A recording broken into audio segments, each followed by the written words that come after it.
কোনো রকমভাবে আইন হাতে তুলে নিয়ে বা বিক্ষোভ দেখিয়ে, সব বিক্ষোভেই কোথাও ডাইরেক্টলি পলিটিক্যাল পার্টি যুক্ত নয়, জনরোষে হচ্ছে, আমরা জানি এটা।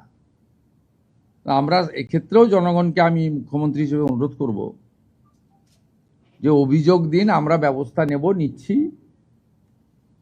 আপনারা আইন হাতে তুলে নেবেন না, কোনো প্রয়োজন নেই এটা করার, যাতে এই ধরনের বিচ্ছিন্ন ঘটনা বা সস্তার প্রচার ওরা না পায়। এটা আপনাদের দেখতে হবে।